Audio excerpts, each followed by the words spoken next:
Meghan Markle is now trying to trademark the historic word archetypes after announcing that her first series of podcasts for audio streaming giant Spotify would be called Archetypes. The Duchess of Sussex made the application at the United States Patent and Trademark Office last month, which covers the use of archetypes, a word which derives from ancient Greek and first entered into English usage around the 1540s. The dizzying list of goods and services involved are in the fields of cultural treatment of women and stereotypes facing women.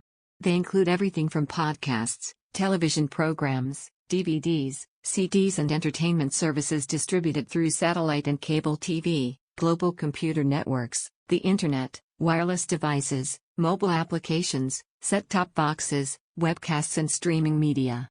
The application was made by Archetypes Audio, one of a complex web of 11 companies established by Harry and Meghan and based in the opaque tax haven of Delaware. It would mean they own the trademark rather than Spotify, which paid them a rumored £18 million in 2020.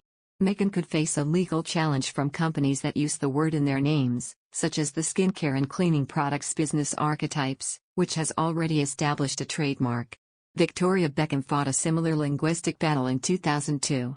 The former pop singer known as Posh Spice tried to prevent the championship football team Peterborough United from trademarking their club's nickname Posh, arguing that the word was inexorably associated with her. Meghan Markle will use her podcast to get her side of the story out on important topics, an expert has claimed. After releasing a holiday special episode of their initial Spotify project Archetypes Audio at Christmas 2020, Meghan and Prince Harry went silent on news of any new releases. But, last month, the Duchess of Sussex announced that she would be fronting a new podcast series titled Archetypes. In a teaser trailer, Meghan said that the project will dissect, explore, and subvert the labels that try to hold women back through conversations with other women. Now, royal commentator Neil Sean has suggested that the podcast series will also present Meghan with the opportunity to address topics that arise in the media. Archetypes is all about empowering people who have overcome difficulties in their lives. It all sounds incredibly good, he told. According to that good source, Meghan does plan to introduce topics, perhaps about motherhood, parenting, family relations, fallouts, that sort of stuff, which will be addressed head-on.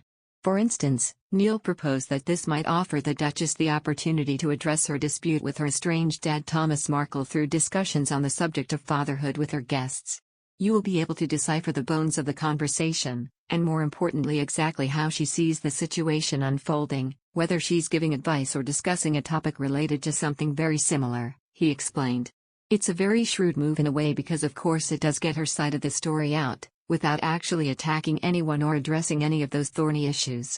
So this way, Meghan gets her voice out, the voice that she likes to be heard with, but without actually upsetting anybody. Archetypes is hosted by Meghan, who will speak to historians, experts and women who have experienced being typecast. In a trailer for the Archetypes Audio project, the Duchess says, "This is how we talk about women, the words that raise our girls, and how the media reflects women back to us. But where do these stereotypes come from? And how do they keep showing up and defining our lives?" The Duchess, previewing the type of guests who will feature, adds, "This is Archetypes, the podcast where we dissect, explore and subvert the labels that try to hold women back. I'll have conversations with women who know all too well how these typecasts shape our narratives. And I'll talk to historians to understand how we even got here in the first place." Meghan's podcast announcement did not set a firm date for the release of the first episode, but the project is expected to become available to the public in the summer.